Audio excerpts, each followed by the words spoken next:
Hello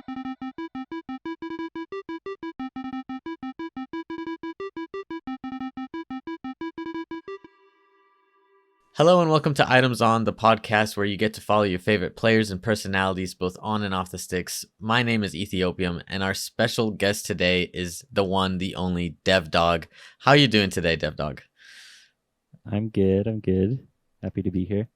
Well, I'm really excited to have you here.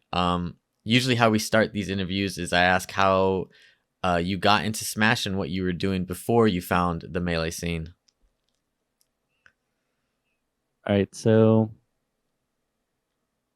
I think the very first, I played it as a kid. It was like GameCube was like one of the first consoles me and my brother had. But in terms of like the competitive scene, we saw, I think it was just randomly on Twitch, like the front page or something. This is probably like 2016 or 15. It was just like some tournament, and Eddie Mexico was playing. Okay. And having never seen like a wave dash or whatever before, I was just like, what is happening? And then that was just like an isolated thing. I just saw this Luigi moving around like crazy. Mm-hmm. And then I kind of kept that in the back of my brain for a while. And then Ultimate came out, and I wasn't like competing in Ultimate, but I was playing mostly Luigi. And at this point I had started watching Melee just from like seeing random tournaments and stuff. And then pretty much Slippi coming out was the thing that got me to actually play it. I didn't really have a good means to play it or engage like competitively before. Mm-hmm. It was actually when the Big House Online got shut down. Yeah. In like October or something. Big House Online it was announced that Nintendo shut it down, and I was so upset because I wanted to watch it, and then I was like, wait a minute, I could just like, it just sort of hit me like, oh, I could just like play Melee now, like I have a computer and like Slippi, and like, because I had like a PC for a while at that point, but I never really put it together. Like it didn't really occur to me until that moment. And then I started playing Luigi because I played him a bit in Ultimate. But even in Ultimate, it was sort of like, if I ever play like just from watching that like one like game of Eddie Mexico, I was like, all right, if I ever play, like I'll probably just play Luigi because that looks like really fun. Mm-hmm. Just sliding around. Yeah, and and yeah, that's how I started playing. Still playing Luigi. So how were you able to find Slippi? Was it like through a YouTube tutorial? Did you like Google it? I'm always interested to hear how people find and download Slippi as it's like the first way to get into the competitive scene.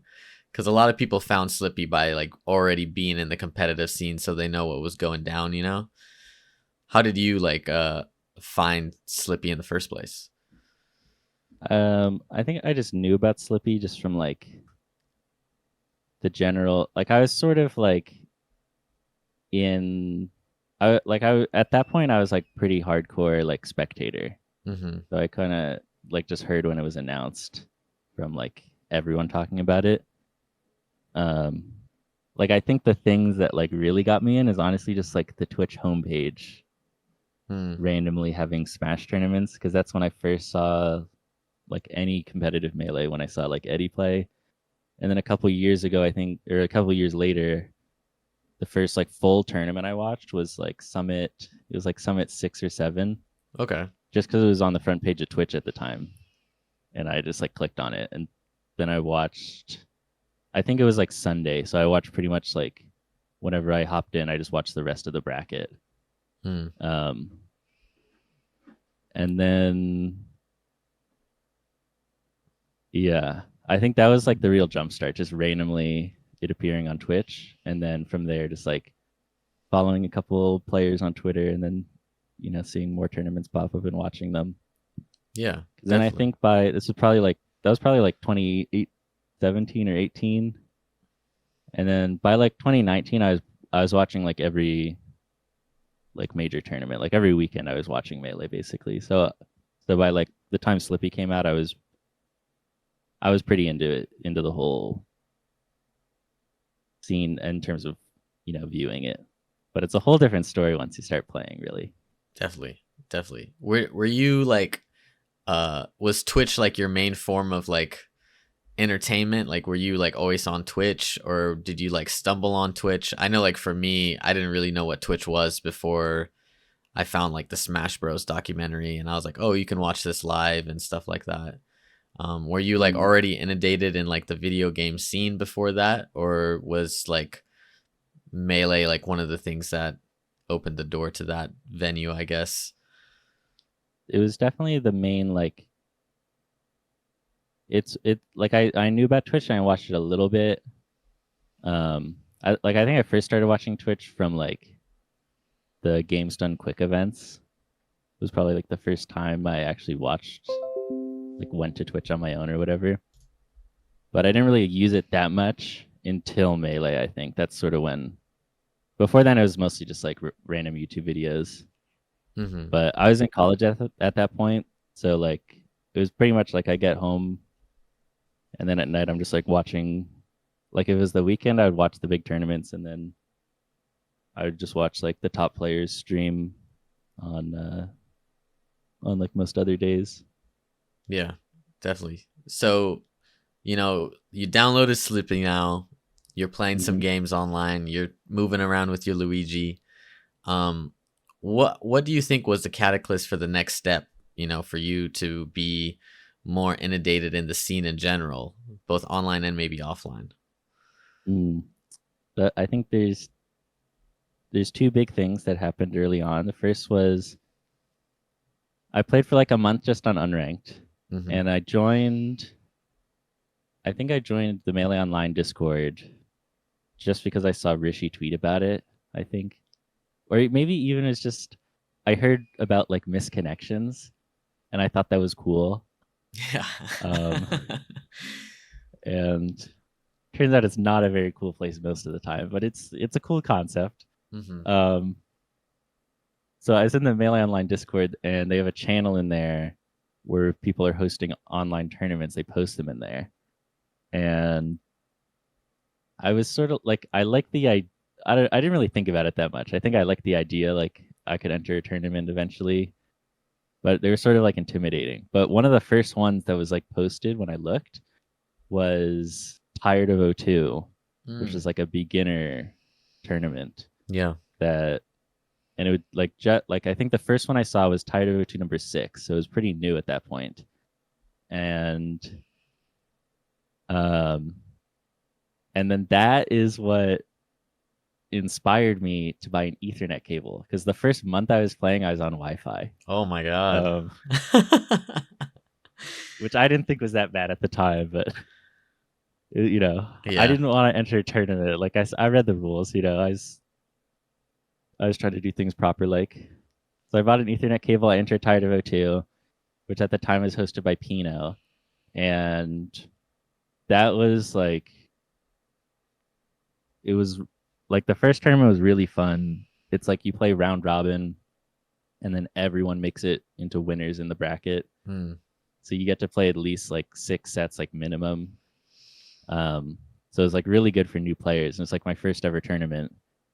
So I got to play a bunch of sets and like sort of get, you know, what the deal in brackets are, and also everyone else is generally. It's sort of weird at the beginning, figuring out like how good people are supposed to be, but generally everyone was like new or like an O2 or something. Mm-hmm. Um, so no one is getting like crazy stomped. So the first like so for the first year I was playing, I was entering like Tired of O2 almost every week. And then a couple months later, OnlyNoobs started, which Mm. is like a very similar thing. And then I entered OnlyNoobs basically every week. And so I think I entered like 19 OnlyNoobs, and I probably like 30 something, maybe 40 like Tired of O2s. Wow. Um, so those were really like in the first year of playing, those were probably like 90% of my tournaments. Like I started playing in some like just regular brackets, but Hmm. I think like those tournaments were like a big reason on just why I got to play so much and like motivating me having something every week. Like I really like just having a weekly bracket to like that is going to be there, you can prepare for, and something to Hmm. look forward to. So What that was were really good in like motivating me to get there. I was gonna ask what were your feelings when you entered your first tournament? I know that that's like a big hurdle for a lot of newer players, whether it be online or offline. The feelings of nervousness, the feelings of not knowing how good you are, or of whether your skill level is even acceptable. And what were some of the things that helped you go over that hurdle and enter your first tournament online, Tired of O2? Um, I was, I think I was honestly more nervous like socially, just like having to like even though it's online, just like talking to other people in the Discord and stuff, just like Hmm. trying to like make sure I know like how exactly am I supposed to like behave, Yeah. in like a tournament setting, like because it's just like nothing I've really done before. Um, but in terms of playing, like the fact that I knew is like for beginners, I was like that definitely like I probably wouldn't have entered a bracket that early into playing the game because I started playing in like November, I think, and then like late December, early January was the first Tired of O2 I joined. So it's Wow. like basically a month of playing. Um, and like, I mean, because it was like Slippy, there's so many new people playing at the time because it was still only like half a year old at that point. So like even in my first tournament, I won like a few sets still, just because there was a bunch of other brand new players, and like I like had played Smash games before, just not competitively until that point. So I was probably more comfortable than some of the other brand new people, but it it also helped a lot that Pino, the TO for Tired of O2, was streaming, Hmm. and he streams like he doesn't stream like when I stream tournaments, like I'm not on the stream, like I don't commentate, I don't have a like I my presence is not actually in the stream. There's no commentary or anything. When Pino streams, like he has a webcam, he's like green screened in, he's like there the whole time. Hmm. And that was really good, I think, for new players because he would start the stream an hour before the bracket. So you could go in even before you sign up and be like, "Oh, like should I play in this?" Or like you ask him questions and he's like I think like Pino and then Cadence, who started doing OnlyNoobs a couple months later, Yeah. like they're so responsible for like a bunch of new people, like sort of bridging the gap from just playing unranked to like entering tournaments and like engaging, more socially with the community just by like having a really easy way, like comfortable way to like get into tournaments where you're not just gonna like go O2 and then, you know, feel bad about yourself or whatever. Yeah, definitely. Do you think like I definitely understand the importance. Do you think that we need more of those tournaments to bridge that gap? Do you think that that space has been pretty fulfilled with tournaments like Only Noobs that Cadence runs? And I guess another question would be, do you think that there should be other ways that we bridge that gap for unranked and beginners in the game to get into the scene? Um, I think in terms of like what Tired of O2 did, there's like Only Noobs is still going every single week and it's like run really well Hmm. and it has it gets at least like 70 to 100 people every week who are like most of whom are going to go O2 and other brackets. So um I think in terms of that avenue, like we're really covered even just by Only Noobs. And there's other tournaments doing this um like people who played in Only Noobs started running like their own tournaments of this kind. Like Alarak, or like there's a West Coast version for the Slippi Silver League and stuff like that. So there's a lot of different brackets sort of doing this general thing. Um, and even if it was just like only noobs, I think that's fine because sometimes people will join only noobs like the Discord. And even if they can't play in the bracket or they don't even feel comfortable doing that yet, just being in like the community of, people who are new and like trying to learn and get better is just a good way to like starting, engaging like in a more real way than just playing unranked and not talking to anyone. Mm-hmm. I would say the thing I think the next gap, which isn't like getting brand new players to like enter tournaments and talk to people and not just play unranked and get salty and miss connections. I think the next gap is like it's like after only noobs, because what happens is a lot of people will only play in only noobs, and then once you win, you're banned. Like that's your reward. It's like you're no longer a noob. You graduate if you win. Mm-hmm. And the problem is there's like it happens a lot. I mean, maybe it's not a problem, but people play in like only noobs every week and nothing else, and then they win and they don't play in other tournaments, or they do, but then they don't do that well, and they sort of just stop entering. Yeah. Because if you're winning in only noobs, or you're getting close to winning for a while, you're sort of going from like, oh, I'm getting top 8 at like an 80 to 100 person weekly every week, to, oh, now I'm back to going like 1-2 at regular brackets. So it's kind of, I think, a tough mentality change if you're not used to also entering these open brackets as well. And I don't know exactly what the solution is, if there's like a way to sort of systematically do it, or some sort of like other like Arcadian style tournament. But I mean, the main solution is just sort of an individual thing, I think. Like if all the future only noobs champs are listening, like I think before you win, like once you feel comfortable enough to enter regular brackets, you should do it before you're, don't like be done with only noobs first. Like I think you should try and smooth the transition. At least that's what I did, and I think most people who do that sort of gives them a long-term competitive career. I think it's really hard to go from like, I just won a 100-person tournament to I'm going 0-2 and 1-2 again. It's just really hard mentally, I think. Now you said that's what you did. You were doing Tired of 0-2 and Only Noobs for a while. You prolifically entered them for that year. What made you decide, I actually want to try out these other tournaments where I might get, stomped a little bit? Was that like the idea of trying to smooth out that transition as you grow through your Melee competitive career?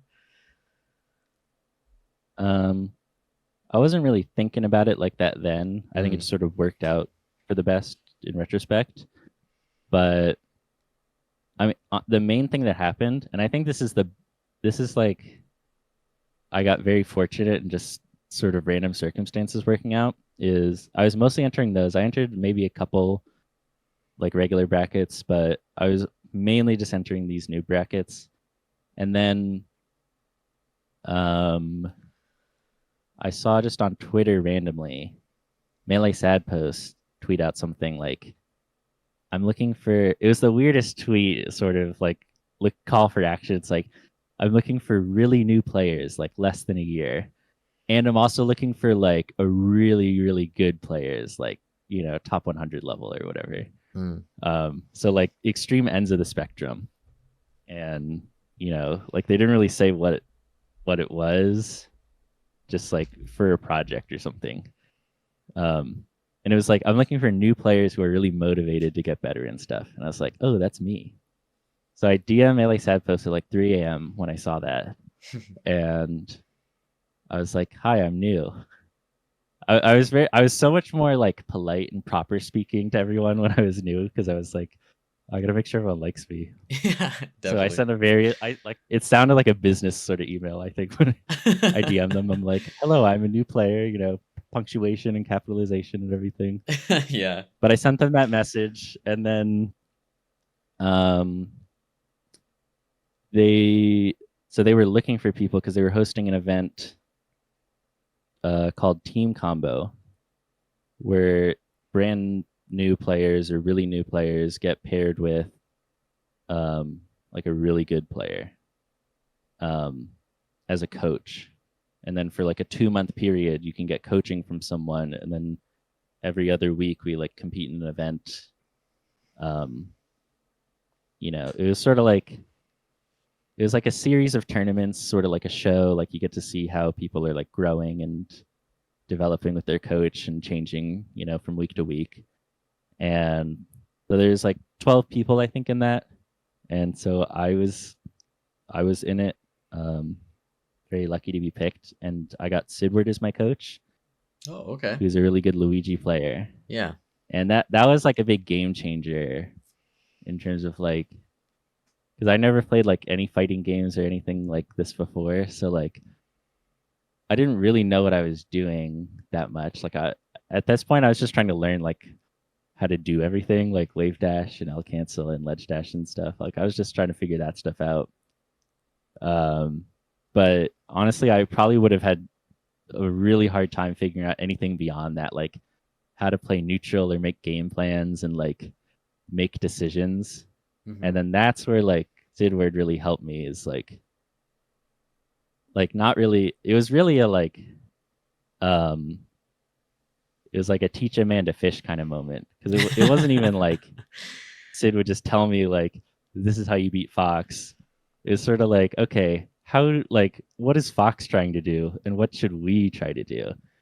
And it really gave me the framework of just how to think about, the game and how to approach things and like solve problems even on my own.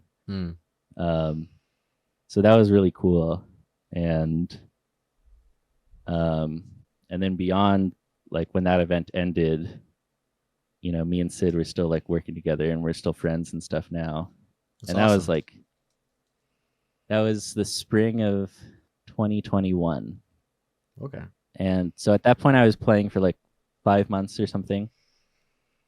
And so from that, I think sort of gave me the confidence, not even really the confidence. It was sort of the motivation to just like enter a lot more types of brackets, just to like I just sort of wanted to like get sets in, just because we were working on so much stuff, like working on these matchups and like new techniques, and it's like I just want to like play sets and like try this out.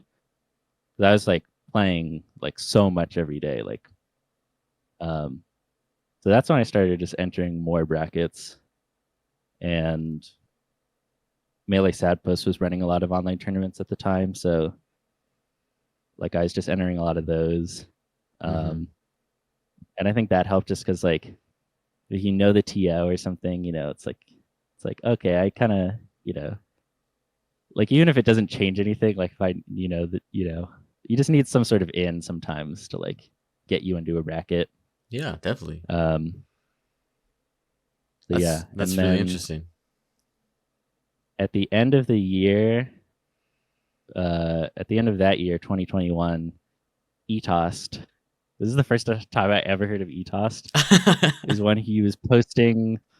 He posts those like maps and like lists.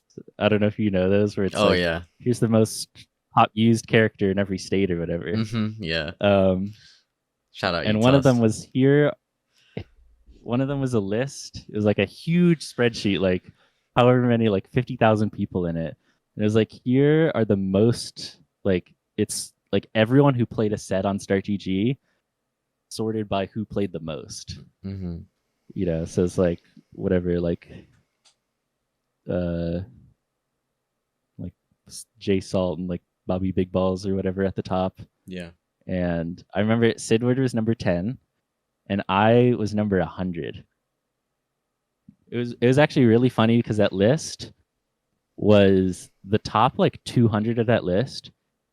It was only top players and OnlyNoobs players, and like everyone who was like a 2-2er were below them. Because if you're a top player, you like make it far in brackets, so you get to play a lot of sets. Or if you're an only noobs, you play the round robin pool, and it's like you get like 8 sets every week. Mm-hmm. So it was a it was a funny mix up there. And that was the year like I was entering, so like I probably had I don't, like I could have had like 15 sets a week or something at least. Wow. How many like hours a day do you think you were playing around that time?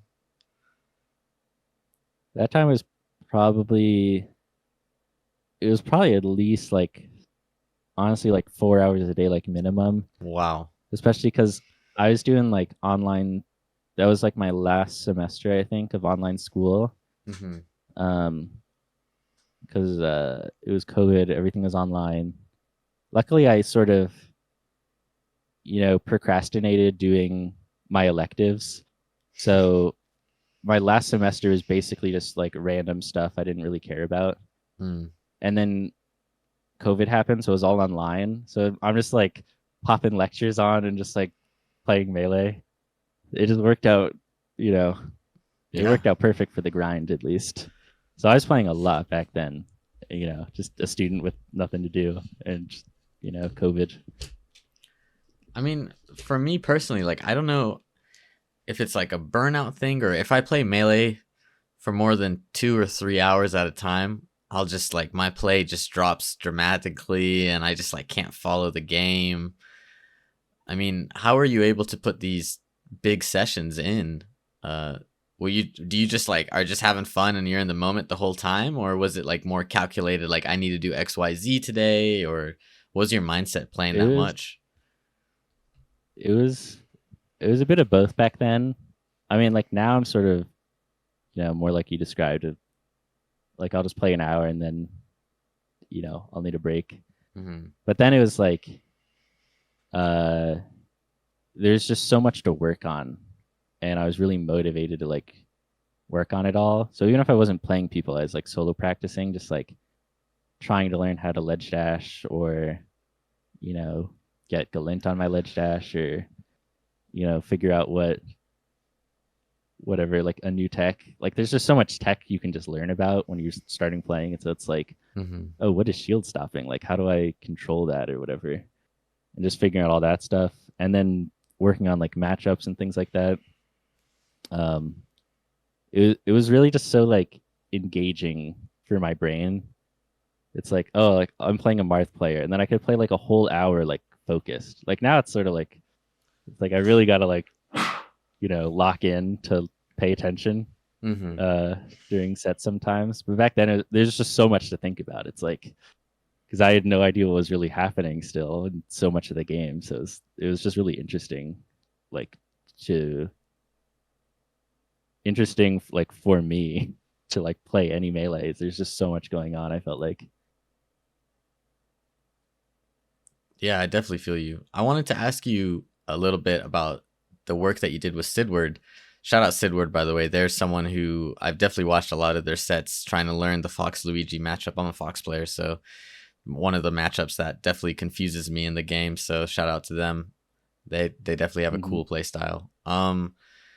What do you think was like one of the biggest lessons that you learned from them? I mean, you talked about how to formulate a game plan, about more teach a man to fish instead of like do XYZ. What were some of like the takeaways that you have felt impacted your game the most? um I think a lot of it is it was sort of just the process that we did things where only really if I asked directly for an answer would Sid sort of tell me a lot of the time. Mm-hmm. Um, Otherwise, it was either like Sid would ask me a question or would sort of start from the basics and like build up. Like it was never like, here's this situation, this is what you should do. It was like, okay, in this situation, what are like if it's Fox Luigi, it's like, okay, Fox is at this place, we're at this spacing, whatever. Like, what are Fox's options? Like, oh, they could nair, they could full hop, whatever. Mm-hmm. And then like, okay, what can we do about those? And like, what can we react to? Like, what's their threat range? And just sort of learning like the like that's sort of like the the process for like neutral game in terms of like making game plans, and just having like a process. Like when you have the answers, it only helps you if you know what what the question is. Mm. But if you have a process, you can figure out any question. Um, so it's really like that sort of stuff, and then also just having um, like someone to play with who is like because then I was mostly just playing unranked, and maybe I was like starting to like ping for games in Melee Online, but like having someone to play with, like Sid would just play a bunch of secondaries and whatever matchup we were working on, and sort of that was sort of my first experience in like the rapport of like having a practice partner doing like a session for like with a specific purpose, not just to play, to like, oh, let's figure out this matchup, or like let's try and make this scenario happen and whatever, lab this thing basically, but like in games. So it's just sort of that stuff too, just like having, because I think Sid was like honestly one of the best. I mean, I don't know what the other coaches were doing exactly in their sessions, but I feel like Sid was probably one of the best coaches in terms of like being motivated themselves. Like Sid was really into like giving lessons, I think, and like just helping me and like the other new players. That's like an awesome opportunity that you had, and it's awesome that Siddward took it to the full extent, and helped you out. Yeah. Yeah, it was really fun. I'm really grateful for that. I wanted to ask you, so during this time, you're entering all these online tournaments. Were you involved in the scene offline? Did you go to like IRL tournaments at this time? I mean, I know it was during COVID, so maybe not, but maybe afterwards, did you? For the first year, pretty much nothing. It was mostly COVID. There wasn't really any tournaments then either. Mm-hmm. Some were like starting to come up a little bit, but I think my first tournament that I went to in person, I went to like a PM local, but I don't really like PM that much. That was sort of the first in-person tournament I went to. It was just sort of around where I lived, and I gave it a shot, but I wasn't really feeling it. And then I didn't really go to tournaments until last year. I went to Boston to go to their monthly. I used to live in Boston, so I was there visiting friends, and their monthly happened to be on that weekend. So I went. I went just while I was there visiting for other purposes. So the timing lined up, and it was really fun. I don't think, honestly, like competing online better. I think in the same way a lot of people who started way before Slippi don't like playing, like competing online. It's like, oh, this is just like how I came up, just in my room by myself. It's not, I don't get distracted that much by like noises or whatever. I just prefer to just, be alone in my room when I'm playing. Yeah. But I do like them, sort of as a little treat now and then. So I went to a couple last year. I didn't really go to like locals. There's not really any convenient for me around here. But I went to Mass Madness in Boston, and I went to a couple regionals in the Midwest to visit my friends there. I met Siddward in Chicago. We went to Out of the Blue, and then I met up with my friend Lily in Wisconsin, and we went to Invincible. So those were fun. My lessons from those events are Out of the Blue had round robin pools, and Invincible was waterfall, where at worst you get quadruple eliminations. You can't go 0-2. Yeah. So you at least get 4 sets. And so like I don't travel that much, but like if I'm going to a tournament, I have to travel. So I think I'm not, unless I'm going for like another reason, there happens to be a tournament. I'm only really interested in traveling for events that aren't double elimination because I really like doing waterfall and round robin, but waterfall is really fun. I definitely agree with you. We have a series here, the Bodied series, hosted by Drake, and she's like really, really creative in how she creates these brackets. And one of the things is you Hmm. just get so many sets, whether you're a good player or a bad player. And I think it's just so much better. I mean, I'm not the best player in the world, so just having the opportunity to play a wide range of players, it just is so helpful and levels you up so much quicker. So I totally agree with you on that. I understand why some TOs you can't fit it because of the schedule, or if it's a local, obviously I understand.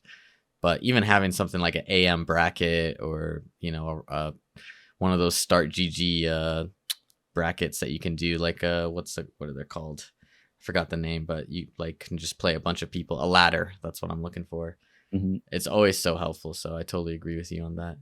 I wanted to Yeah. ask you, how did you start, hosting tournaments? It's definitely one of the main contributions that you've given back to the scene, and a prolific hoster of tournaments. I mean, if you look at your Twitter, which I'll link in the video, it's a tournament like, I mean, I just see a bunch of tournaments like all the time. It's so impressive. What made you want to start that? How did you get into that game? So the first tournaments I hosted were actually beyond melee tournaments. Okay, Um, okay. and that was just it wasn't even like they weren't really my tournaments. I was just like a group of friends who were hosting them. And, so I was just one of the TOs there. And that's sort of just where I learned the basic, functionality, how to maneuver on Start GG, um, which isn't the most intuitive. No. So that was very useful for that. Just like I think that gate that like just set me up to like have the confidence to like you know do my own brackets later. Hmm. Um, like those like beyond melee tournaments were there's a sort of like what I view as like um, it's just sort of like trained me up. That was like a training era, like before the real battle started. Yeah, Um, yeah. it's like okay, I'm kind of learning how to stream and like use the scoreboard because we streamed a couple of them and like how to run stuff like that. And then it was um, December of 2021 was the first real melee tournament we hosted, where at that time there was a tournament that was most weeks on Wednesday called the Whoop Weekly, Hmm. and that week it was canceled for whatever reason, so there wasn't going to be one. And so it was Tuesday night, and this is back when there was like most days in like 2021 there was like two or three like slippy brackets like minimum. Like there is so much, like we were spoiled for choice back then. Yeah. um and there was like no brackets the next day, which was like unheard of. It's like, whoa, no Whoop Weekly and no one else is like running anything. um so me and my friend Lily Wisconsin, Hmm. we were just like, oh, like what if we just ran a bracket, mainly because we wanted to play in it, which is how a lot of people Yeah, that's start how it running goes. tournaments. Yeah, yeah. It's like, oh, like a bracket should exist because we want to play, other people want to play. And so that was the first Waddle Wednesday. Um, sort of, you know, going off the Whoop Weekly alliteration. Hmm. Waddle Wednesday based on Waddle Dee, just, honestly didn't really think about it too hard at the time. Just like, oh, like this is a cute little character. Yeah, yeah. Um, and I think because we had Wednesday in the name, a lot of people thought it was going to be weekly, but we didn't.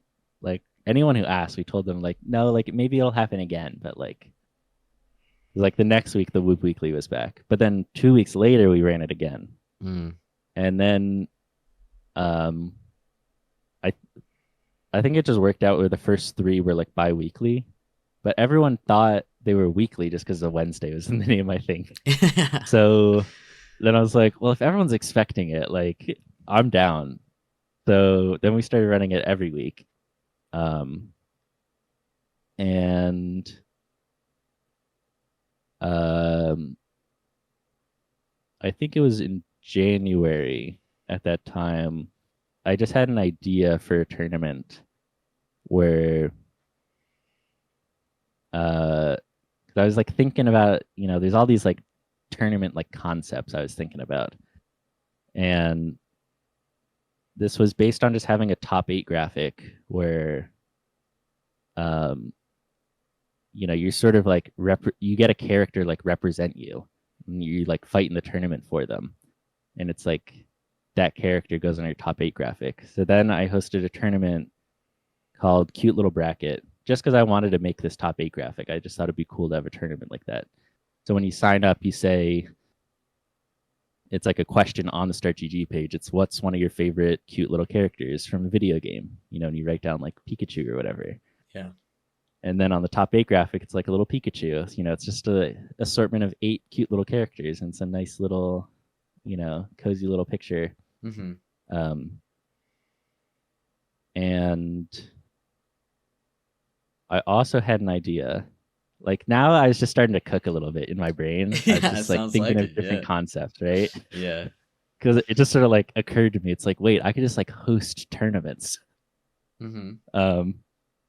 So I was sort of like, I was like grinding matchups in my mind, I was like, what's like I'm like theory crafting. But I'm not thinking too hard about these really, like in terms of like a grand plan. I'm just thinking like one tournament at a time. And then well, I guess this one was sort of a long-term thing. I was like, what if there's a monthly that happened every full moon? And yeah. So I just ran a tournament that happened at night when there was a full moon called Full Moon Melee. And there was an ultimate tournament from like 3 years ago that had the slug full moon, like StartGG/full moon. And I found the TO and I was like, can I have that? And they said yes, which is very nice. So shout out to that ultimate player. Shout out. So I was just hosting these tournaments, right? And then I think it was either February or March. I think it was February of 2022. So I've been hosting tournaments for like 3 months ish.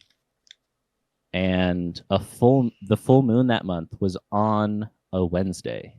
Oh my God. And I was like, oh, like what do we, like there's a Waddle Wednesday, but it's also like, what do I do? There's a full moon. And I was like, I guess like we can do the full moon bracket really late. Like it started at like 10 or 11 o'clock at night. And I was like, okay, like that can be really late. And then I was like, I wonder if people are going to enter both. Like they play in both brackets on the same day. That'd be cool. And actually, this was my main motivation for this day, is the Melee stats tweets. Like last night in Melee, and they list all the tournaments. Yeah. Shout out Melee stats. I was like, I love those tweets, and I was like, oh, if I host 2 tournaments, I wonder if they'll put like those 2 winners, like they could be in the same tweet together. And then I was like, wait, they sometimes put like 4 tournaments in one tweet. I wonder, like, if I host 4 tournaments, like I could get my own tweet. So then I was like, oh, like I'll also host a cute little bracket earlier in the day. Just for the tweet. And I was like, okay. I need one more. So what's a bracket I could host really early in the day? And I was like, but no one's gonna be awake at like like World Smashers or whatever. Yeah. So this concept was specifically I had to come up with a tournament for early in the day. There's a bracket that starts at noon called "Do You Still Serve Breakfast?" Yeah.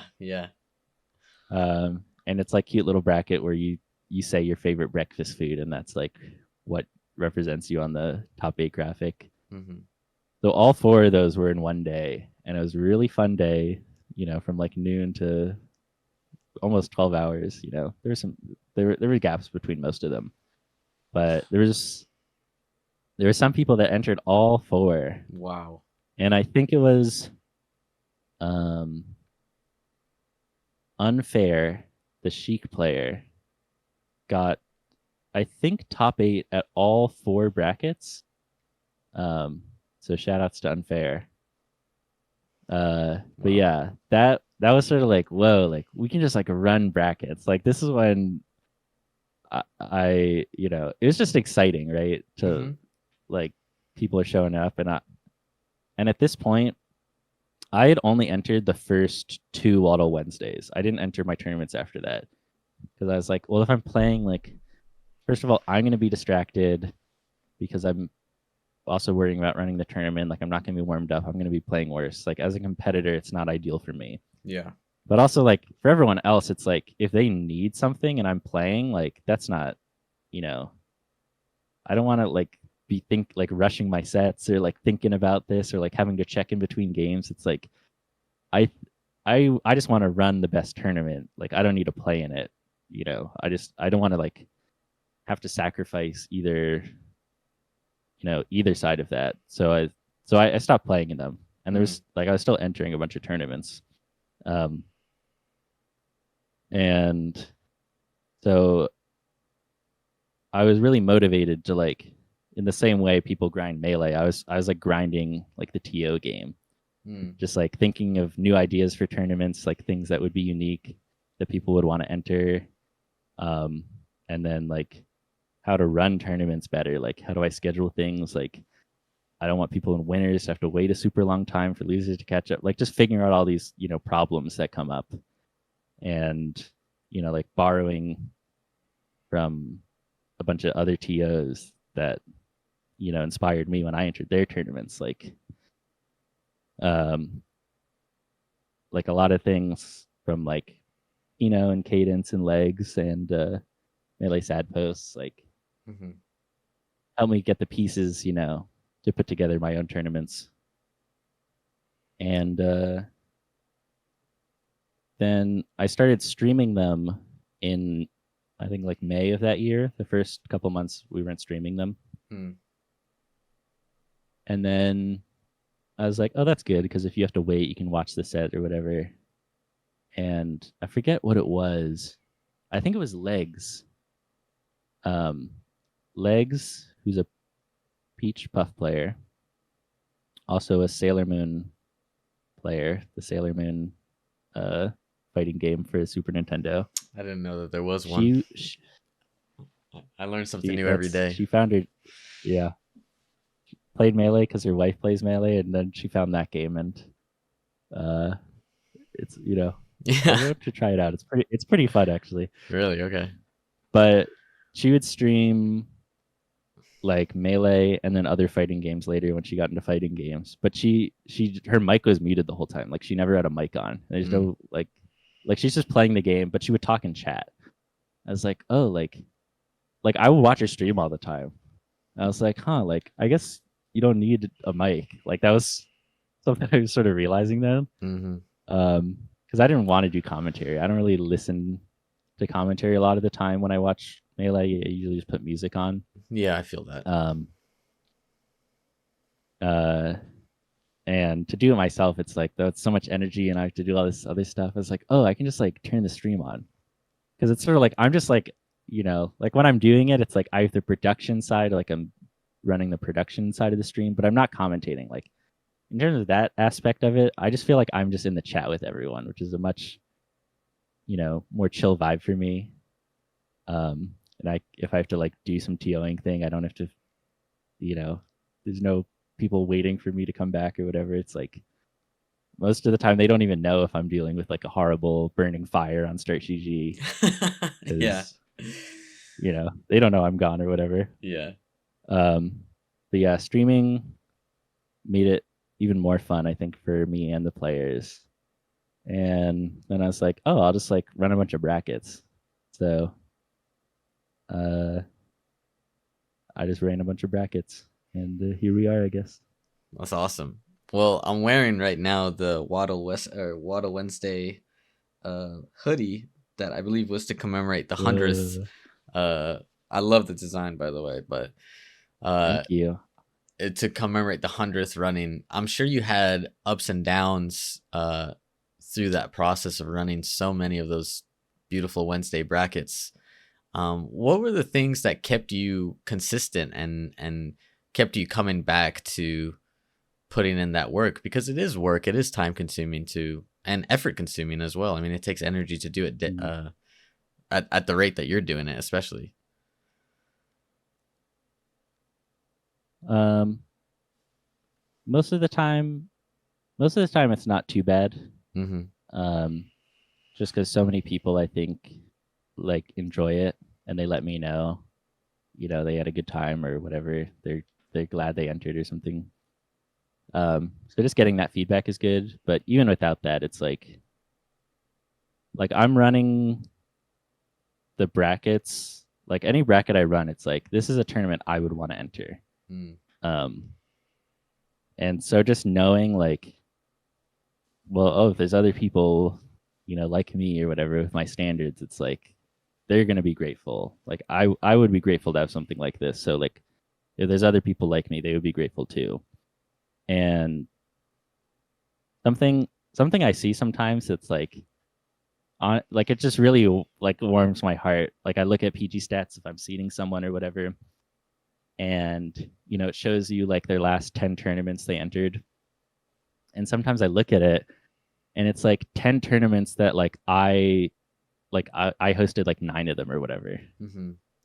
Um and it's like, well, there's some people like they might, maybe they just wouldn't be competing, but like maybe they wouldn't be playing melee at all right now. Like they would just do something else with their time if they didn't have like these brackets. Um and that feels like really important to like give someone, a way to play this game where they wouldn't be here. Like, other people would still have their locals or whatever, other tournaments, but it's like, okay, some people like this is, what they find most fun, like the tournaments I run. And so that feels really like uh, giving purpose, right? Mm-hmm. Yeah, that's really awesome. What do you think were, in all these tournaments, some of the highlights, some of the ones that you remember that stand out to you for any reason, really? Um I always like when I like when someone wins for the first time, like they win a tournament of mine for the first time, but they've like, been entering a lot. Like they've when it's like their goal sort of, like any runs like that where it's like something that's a long time coming. Those are always like the most exciting, when like Audrey last year, she had entered a lot of my tournaments. She won her first one. It was like, whoa. Because last year, like at the new year, I did a whole spreadsheet of all my tournaments to like see how much everyone won. And Preeminent won like 55 of the tournaments I ran or whatever, something Shout like out. that. They're awesome. So shout outs to Preeminent, like entered probably like 100 tournaments or something. Mm-hmm. But so it's surprisingly not that common to actually have new people winning, even though I'm running so many tournaments. So just having new people win is always so nice. Um, or having people make really big runs. Like at Waddle Wednesday, it's a compared to the other tournaments because it's weekly. There's so many more entrants. So to make top 8 is like a really big accomplishment for some people. Definitely. So when they make top 8 for the first time, it's like, anytime someone hits their goals, really, it's when it's like so memorable for me. Mm. People who enter like a lot, um, I just like to see them improving and hitting their goals and having fun. That's awesome. Yeah. It seems like you get a joy out of, I don't know, being a catalyst for other people's joys or other people's motivations or goals. I think that's a really not only a really beautiful thing, but like a thing that I see a lot in like the best TOs. A lot of times they just like they get their joy from other people's joy, and Hmm. that's obviously a positive in our scene, right? Whenever you can give back and you Yeah, enjoy giving back, it's just so healthy. You know what I mean? yeah. Because it's like I sort of see it like I'm giving back what I've already gotten. Like Mm, this is, like what Pino hosted my first tournament, and now I've hosted a lot of people's first tournaments. mm-hmm. Um, so it's just stuff like that. It's like Pino and like Cadence and Melee Sad Post. Like they've all given me these opportunities, um, and like wonderful experiences, and now like I get to do that for other people too. Um, like when someone wins their first tournament, like when I won my first tournament, it was like a 7-person, like 7-person tournament, Mm-hmm. and I was like so excited. Um, so anytime someone wins their first tournament, it's just such a joy, and it's like I'm just passing on that experience in a way. Even things I haven't gotten to do, just giving people opportunities feels nice, I think. That's awesome. I wanted to ask you a little bit. Um, did you? I mean, at least for me, like I feel like you have like a brand, and not necessarily like in a, a business way or a capitalistic way, but just like how you're represented and how you have represented yourself and your tournaments. Hmm. Is that something that you have tried to like think and put time into, or is that something that just sort of came naturally through this process? Yeah, so I would call it a vibe more than a Hmm. brand. Yeah, that's a great way to put it. Yeah. It's just sort of at first we weren't really thinking about it too hard. It was just sort of what was available. Like I don't know how to use any like professional photo editor. So Hmm. all the graphics I've ever made for any tournament is entirely using Paint 3D. Okay. Just Wow. the, Okay. Yeah. That's you awesome. know, Yeah. new version of MS Paint. Yeah. Uh, so I'm just using Paint 3D, and I feel like I've become a real master of it. Like I can do things so fast, but there's some things you just can't do. Hmm. Um, so it's sort of like working within the limitations in that in terms of like just what I can like make in terms of visuals and graphics. And then a lot of it is I have so many different tournaments, and I'm not an illustrator or whatever. So if I wanted to make an original graphic wholly myself or whatever, it would take so much time. Mm.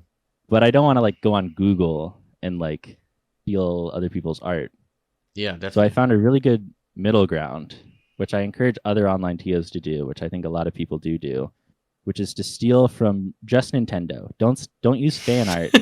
Just go to a wiki, like the Mario wiki or the Kirby wiki, and you go to the Waddle Dee page, you go to the gallery, and there's so many pictures there for you to use. Like all my graphics are basically from the Kirby wiki or the Mario wiki or just like textures from Nintendo games. So that's really the secret. That's Uh, super funny. I can hear the Nintendo devs outside my house right now, pointing the laser pointers on my forehead. yeah. That's so funny.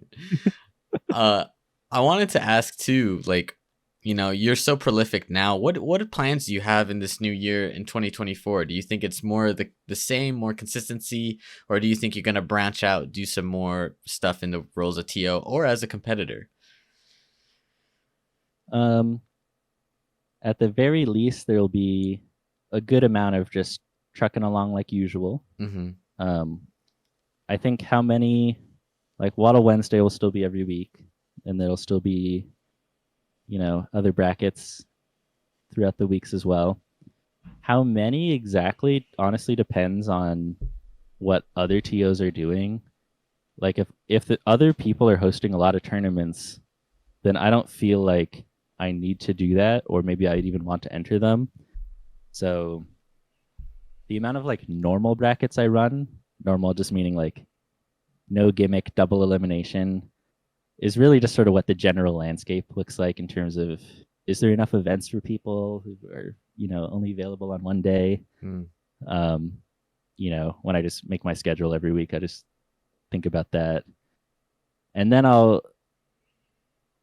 uh, besides from those, I will still be running, I run a lot of different rule sets sometimes, like best of one or single elimination or some gecko code or something. Mm-hmm, Um, mm-hmm. and then something I want to try doing a few more of this year that, um, I've done a couple the past few years is some more like invitational style events, like crew battles or some sort of bracket with a specific pool of players for whatever purpose. Um, because I've done a couple before, like crew battles where it's like a gimmick. Like I did a crew battle where everyone just has something on their crew tying them together. Like there was a crew where four people all were named Lily, and that's just why their crew is that. Yeah, shout out the Um, lilies. so I think it'd be fun to do that. People like crew battles. Um, I do want to do something I did last year that I want to do in a bigger way this year is um, some series of events for Pride Month. Okay. Um, last year I did a few, um, and I think I'm gonna do something bigger, I feel that. which I don't like to divulge too much when it's nothing's guaranteed, but Mm-hmm. I'm planning some things. All right, And it's then in I'm the also planning works. an invitational that you never know with invitationals are hard because you have to have people show up. Yeah. Are you thinking an So IRL I'm planning. invitational or a online This would be invitational? online. Okay, okay. I'm thinking in person it's a possibility. Mm-hmm. Probably more likely for late in the year next year, but I've been thinking about it. That's awesome. I'm excited to see what you're gonna do in the future. I think two more questions on Melee before we maybe switch it up a little bit. What do you think Hmm. the online state is today? And do you think that we can do things in order to grow it, or do you think it's in a healthy place today? What are your thoughts in terms of Melee, of course? I think it's I think it's pretty good right now. I think it's sort of settling from the past few years of you know coming into existence in terms of you know its modern incarnation with Slippi, and then locals coming back. Like that was a lot of factors changing over the past 3 years. Mm-hmm. Um, so I think it's sort of settling into a good place now, um, where there's you know tournaments for people who want to play online or can only play online, but I think it has a good balance with like the in-person scene and existing, and it's like it doesn't need to be too big or whatever. Like I don't want it to count like for rankings. Like it should not count for rankings. I don't want any of that drama. Definitely. I I don't want to feel have to you on deal with that. any of that. I feel you on that. So I think it's in a pretty good place. It was sort of like in terms of tournament numbers, it took a hit when ranked came out. Not like their competition or anything, just like honestly ranked when ranked came out 2 years ago or whatever, Mm-hmm. it was like it was really good. It was so much more polished than I was expecting. Um, so I think everyone was excited about ranked, and like a lot of people stopped running tournaments because the numbers were down or whatever, and it was people who were like running running tournaments for years from like COVID, and they were probably burnt out on TOing as a good excuse to stop. Yeah. I think now it's in a good place. Like more TOs have cropped up. I think in general, one of the problems with online is um, moderation is really hard because if someone gets banned from a tournament, they can just enter someone else's tournament. And a lot of TOs coming up, it's hard to get everyone on the same page on like, you know, like who's a banned toxic player or whatever. Mm-hmm. And a lot of the TOs, like sometimes it's their first time running, they don't know what to do or they don't care or whatever. Mm-hmm. But at the very least, there's enough people right now that are moderating their tournaments well that I think there's enough options for people to go to places that are, you know, better vibes. So overall, I think it's in a good place. I think, you know, it could honestly just look like this in a couple of years, and I'd be happy. I don't think it really needs to change or grow anymore. Mm. I don't really expect it to. I don't think. Now that ranked is out, now that locals are back, you know, everything should be more or less settled. I feel like. Definitely. I want to ask you, for people who are starting up or want to start up in the TO space, both online and offline, what would be like a tip or some advice that you think might be overlooked by someone new coming into that area? I think the main things to consider when you're starting, like, you should run through everything in your head in detail before the actual tournament, because you don't really know, like some of it you're just not going to know what you need to foresee, but some of it it's like just think it through, right? Like what are you going to do? Like you make the page, everyone signs up, and then like you have to seed it, so make sure you are thinking about that. Or if you're not going to seed it, think about, like, you know, just decide. And then here's a big one that a lot of people have trouble with: how do you start the bracket? Yeah. You got to find the button to start the bracket. That's a tricky one. Start GG is crazy. When Cody did his subathon earlier, or I guess last year, and he ran his tournament, I seeded it, and then the tournament started. There's like 200 people, and Cody's on the Start GG page, and he's clicking around because he can't find the button to start the tournament. And so if it can happen to Cody, it's going to happen to you. So make sure to find that button. It's on the bracket page. Yeah, just really foresee those things, because like just think about every process. Like what do I need to do? Because when you're a player, you just show up, but you have to consider there's a lot more that goes on. Honestly, just DM someone you know that's a TO, or just DM me and be like, what, you know, how do I do this or that? Because it's hard to Google some of these Start GG things, and the answer is usually just like, oh, it's under this tab actually. So just having a person to talk to is good. A lot of people ask me questions. I'm happy to take questions from TOs who are just trying to figure things out. Mm-hmm. I think my last question, Melee related, is going to be, I'm always interested how Melee affects people in their life outside of Melee. And you have such like a unique perspective as a TO and a competitor in this space. I'd love to know maybe a couple or one thing that has helped you, or a lesson that you've learned through Melee that has helped you in life outside of Melee. Interesting.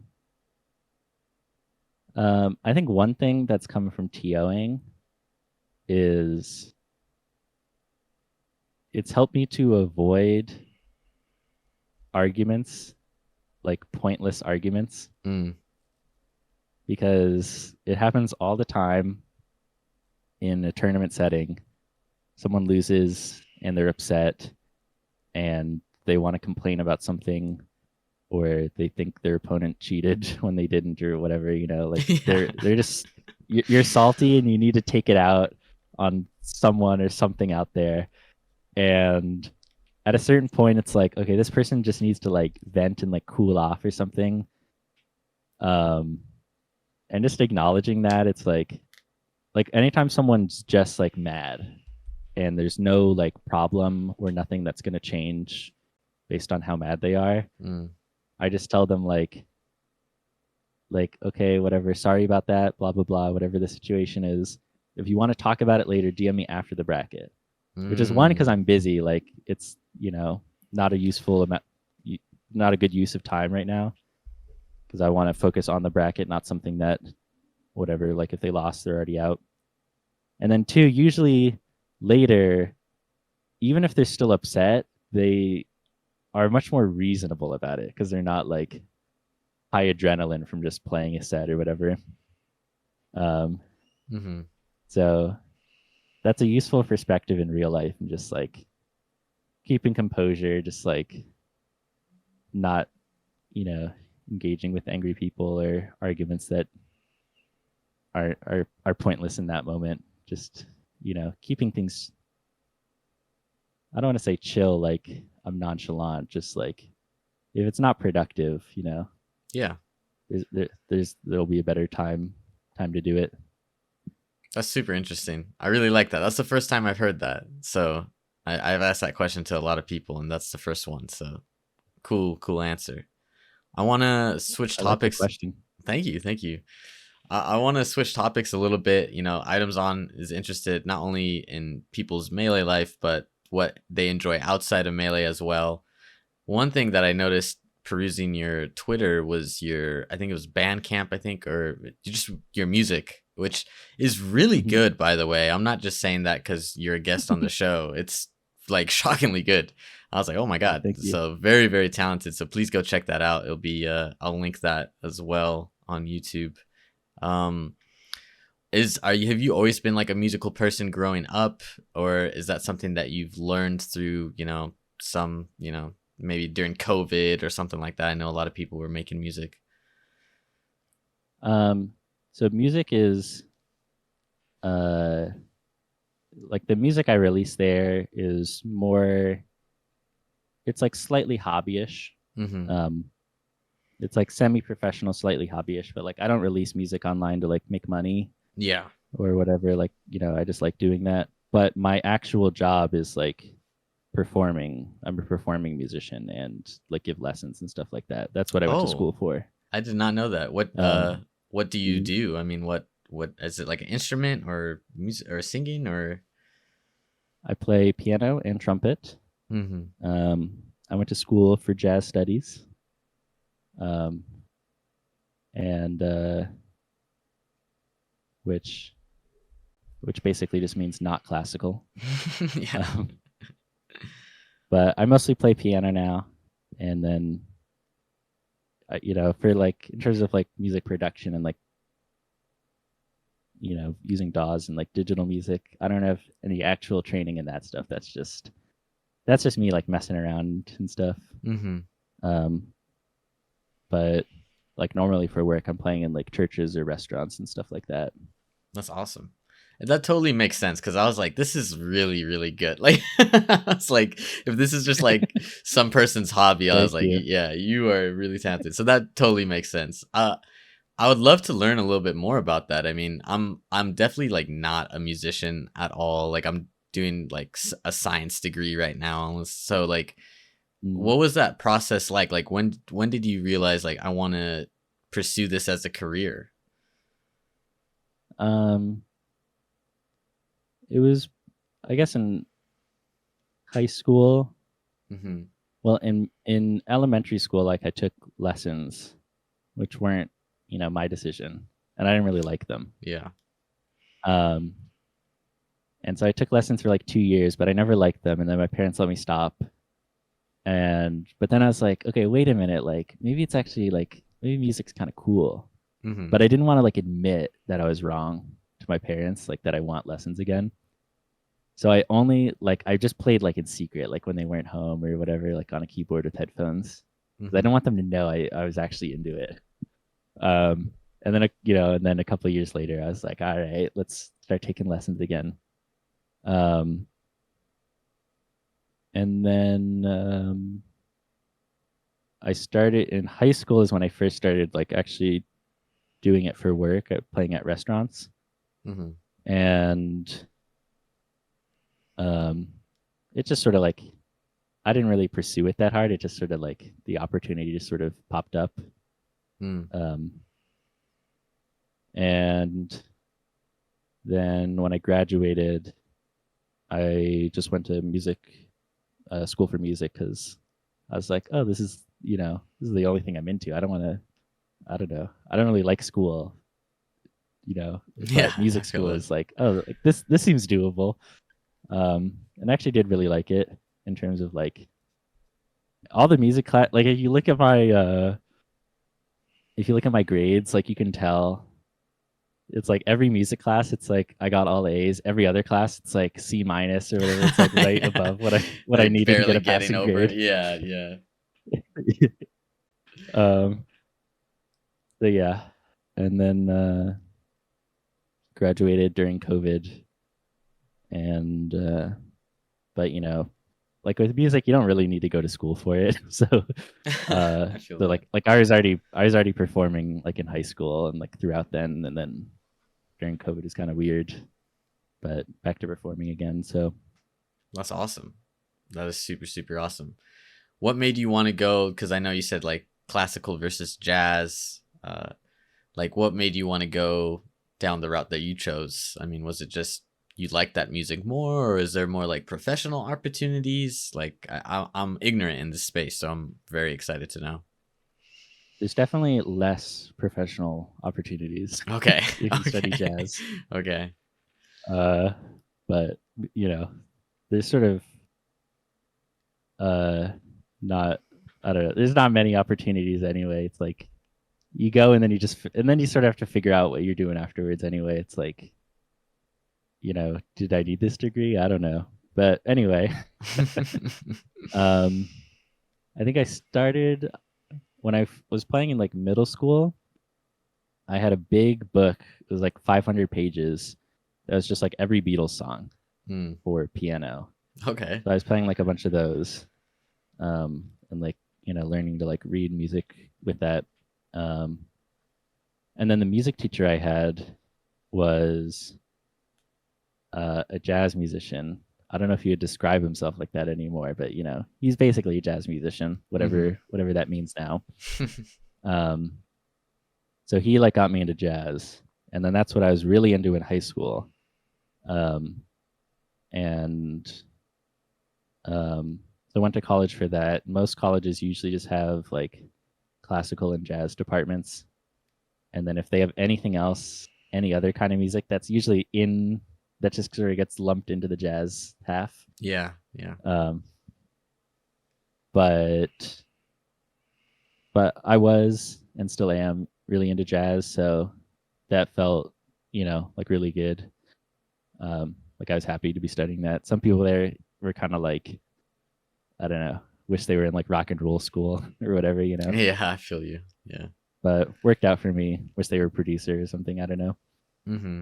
But it was really good, and I think it really helped with melee Really? because if you like, I think something that I see in some like people who pick up melee, it's like especially if people are young, and they're really like struggling with melee when they're young, it's sometimes it's sort of like this is the first thing they're doing that they have to like practice.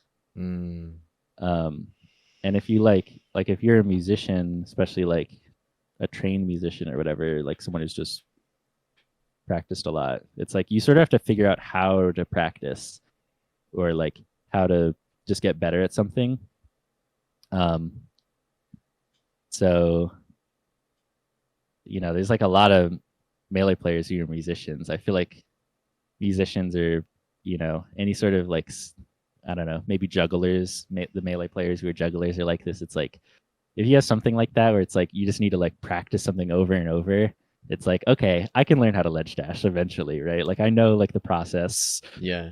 to figure that out and how to dealing with like the frustrations of not getting it is, I feel like, just made easier just having sort of gone through that. Like it really felt like familiar when I was learning melee. It's like, oh, like this is this GameCube controller is just like this is just the instrument. I just have to figure out how to like use it and play all the notes. That's awesome. That's super interesting. I interviewed Laud back when this show was just on Twitch when I would just do it as a live stream. And Mhm. he is a musician as well, and he would always talk about how when he was on stage for Melee, it would be a very similar vibe in terms of like a performance. Like when he's up, in a top 8 or something, he's like performing to the crowd, like, showing off the years of hard work, and he felt like it was similar to his music. Do you feel like that almost emotional connection as well when you play, or do you think it's different for you? Um, I think it's similar. I don't really feel it's like I played on stream multiple times. I've only Hmm. been to like 4 in-person tournaments, but I played it on stream on like every one of them. Yeah. And it doesn't feel like I'm performing. It feels like a performance, but not like I'm performing. Like I'm not up there doing something for the audience. It just feels like, oh, I know how to ignore everyone. Like I know how Got to you. like just deal with being on the stage. Um, maybe we have very different on stage personas. I just sort of go up and do my thing. Usually when I'm playing, I'm not like, you know, I don't I don't really do anything flashy or engage with the audience personally. Mm, So I just get up there and it's just easy to zone everyone out, which I know like a lot of people have problems with that, like definitely, yeah. anxiety, like playing on stage, Hmm. which can be tough. Do you have any So tips? I guess that's another tips for Yeah, uh, I guess because you've done it in multiple avenues, so. the main thing I think is just trying to get more opportunities to do it. Mm, Like if you just do anything like that, like any public speaking or any performative thing, like I think that'll help, right? Just being comfortable being like in a spotlight. Because I mean, hmm. most people probably, if you're at a tournament, they're not even looking at you or paying that much attention, like as much as it feels like. Um, but then the other thing is, it's like sometimes, like when I'm in a musical performance, you sort of have to like put on a persona. Mm, Um, like if I'm playing a piece where there's some like crazy trumpet line that's like really flashy and powerful and stuff, it's like that's not really how I feel as a person. I'm not like, I'm not trying to be like a big superhero kind of guy or whatever. hmm. But this is like the character of the music. So it's like I'm in my head, I'm sort of envisioning myself with the persona of like, oh, I'm big and confident and I'm like trying to show off right now. Whereas I'm Mm, normally not really like a show offy person. But in that moment it's like, oh yeah, like like I'm getting myself pumped up to like show off to these people. I can do this thing and make this loud noise or whatever.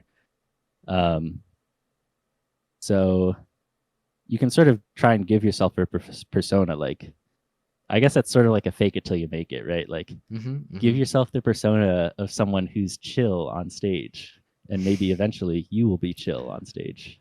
That's interesting because like I have to do some public speaking for the PhD, and I just like pretend that I'm an actor a lot of the times. Like I'm just like I'm the Black Tom Cruise right now. I'm just gonna go up there and and like play to a persona, and it definitely helps me. So I definitely can empathize with that.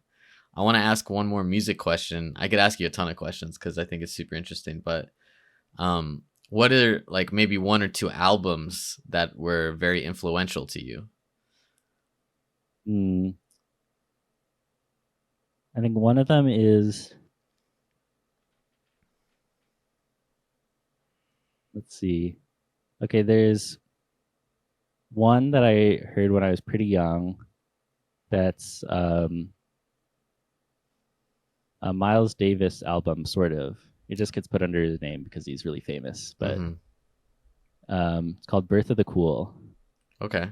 um, and it was from like earlier in his career, so he wasn't really like,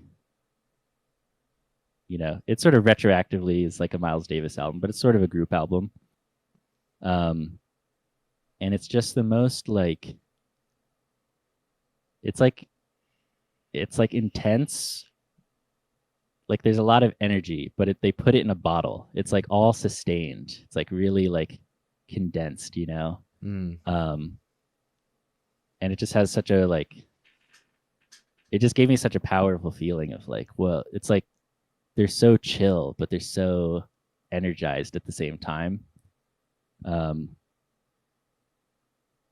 And so that's one I listened to. It's like 30 minutes long. It's not that long. So I would listen to it, you know, like in high school or whatever. I could listen to it like 5 times a day in a row. Yeah, yeah. And then when I play in tournaments now, I listen to music. And I try and find music that's like doesn't have many bass solos because I usually have it turned down really low so I can hear the game. So if there's a bass solo, I don't hear the bass. I got So sorry to the bass players. I think Jake Spear is a bass player, if I'm not mistaken. So shout out to him. Yeah. Shout outs. I'll be listening to him after bracket, but not during. So I listen to a lot of like piano trios, or solo piano. Sometimes I'll listen to Chopin pieces where it's all piano. Yeah, yeah. Just stuff like that where it's like sustained level. I don't want too much crazy stuff going on in the music when I'm, you know, there's probably something crazy going on in the game also, just to keep me grounded. So, yeah, lots of Cedar Walton in my brackets lately. The Cedar Walton solo piano or piano trio. Okay. That's awesome. Well, I wanted to ask you maybe one more question as time is running out. What are some of the hobbies that you have outside of Melee and music that you enjoy? Outside of music and Melee, these are my big ones. I do like playing other games. Me and Mother Earth are grinding Fortnite right now. Nice. Trying to get up to Moki's rank. That's the Peach player, Mother Earth, right? Yep. Yeah, they have some sick combo videos. Yeah, I like their combo vids. Yeah. So keep an eye out. There's a Fortnite combo video. I might be in there. Okay.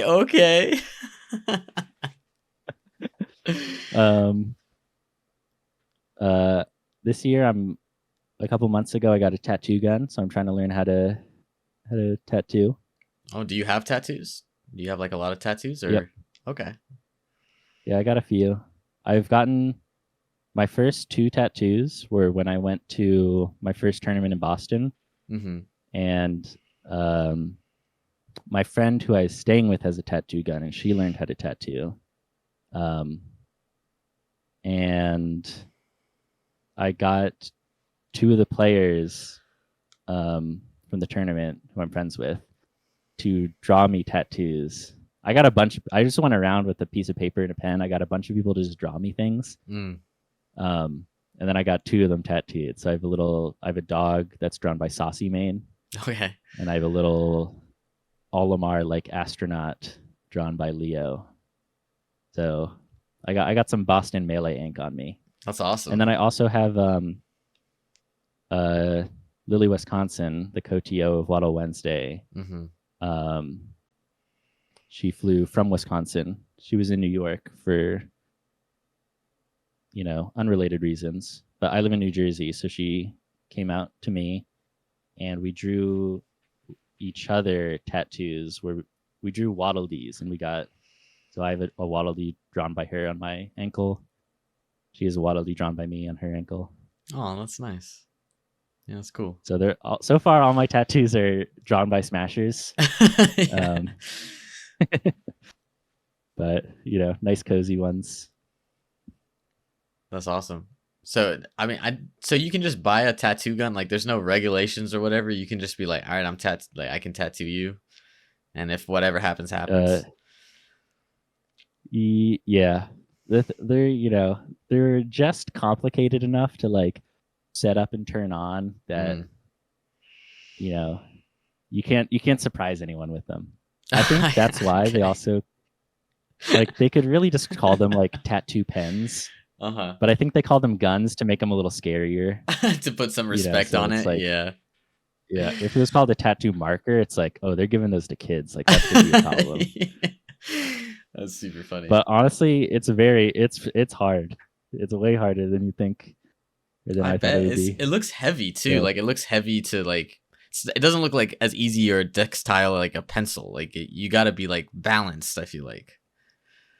yeah, just like I'm just trying to make straight lines still. I'm working on my fundamentals. Mhm. Do you practice that on But like you can't practice that on skin, do you? Like where do you practice before you no. do a tattoo? There's like fake skin, just kind of like rubbery paper, Okay. and you can also practice on like fruit and stuff, like oranges. Really? I did not know that. Yeah. Yeah, you could tell I don't have any tattoos, so I'm learning something here.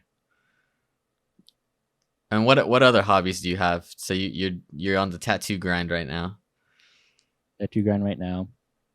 Um, I do uh some other arts and crafts kind of stuff, like I make little paintings, little Hmm. doodles, and make little picture frames for them. Um, I like to run a lot. Okay. Uh, Hell yeah. mhm. I got some trails by me, so it's really nice to run in nature. Hmm. Do you do any races or are you just running for fun? I'm just running for fun. I think it'd be Attaway. cool to do like a marathon, so Uh-huh. I might train up for one and just do it for just be cool. Awesome. That would be badass. Yeah. Well, I think with that we've run out of time, but this has been an incredibly enjoyable interview. Thank you so much for coming on. I'm Ethiopium, the host. Our guest today was DevDogg. Thank you so much for listening and have a great day.